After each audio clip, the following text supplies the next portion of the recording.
Kalau kenapa nih seseorang bisa terkena kaki gajah? Biasanya apa yang menjadi penyebab, Dok? Penyebabnya, jadi gini, untuk penularan kaki gajah itu ada 3 hal yang berpengaruh. Iya. Satu, parasit itu sendiri. Kedua, vektornya atau ada hewan pembawa.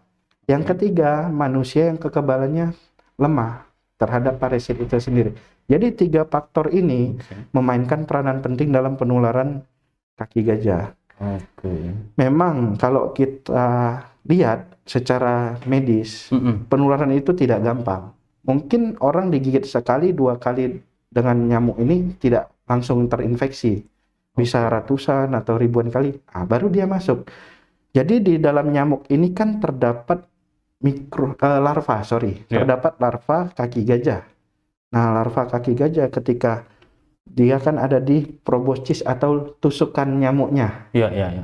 Ini jarum lah istilahnya. Jarum. Ketika dia hingga ke manusia, dia akan nusuk ke kulit ya.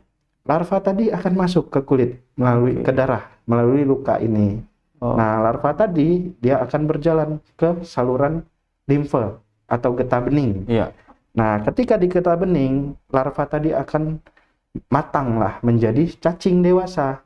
Nanti di saluran limfa tadi, getah bening dia akan memproduksi terus, berkembang biak. Nah, jadi banyak cacing dewasa. Ketika jumlahnya sudah banyak, menutup saluran limfa tadi. Limfa tadi itu, getah bening itu seperti saluran pipa.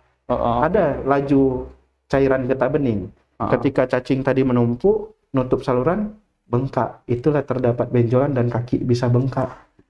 Prosesnya lama nggak, Dok? Misalkan dari saat pertama kena gigitan nyamuk nih, nah itu prosesnya hingga dia menjadi ribuan cacing mungkin ya? Ya. Nah itu lama nggak kira-kira prosesnya? Kalau kita bicara waktu, masa inkubasinya lumayan lama ya, bisa bertahun-tahun. Tapi umumnya sekitar 8-12 bulan masa inkubasi ya? Sampai muncul dari infeksi, awal dia nyamuk menggigit sampai muncul keluhan seperti demam maupun benjolan kecil itu 8-12 bulan. Berarti tapi di atas itu banyak juga ya, Dok? Ada yang bertahun-tahun, mungkin dia pas umur 10 tahun nanti di usia 15 tahun baru muncul gejala, ada juga. Berarti bervariasi lah istilahnya. Bervariasi. Ada juga beberapa yang ketika diinfeksi dia masuk nih parasit tadi, tapi tidak menimbulkan gejala, ada juga. Tapi itu dalam satu gigitan nyamuk apa berkali-kali nih gigitan nyamuknya? Biasanya kalau sekali sangat jarang. Jadi orang bisa terinfeksi karena digigit beberapa kali. Jadi ketika digigit berulang kali, risiko untuk tertular pun akan semakin besar. Ya. Jangan lupa untuk subscribe, like, dan komen channel ini.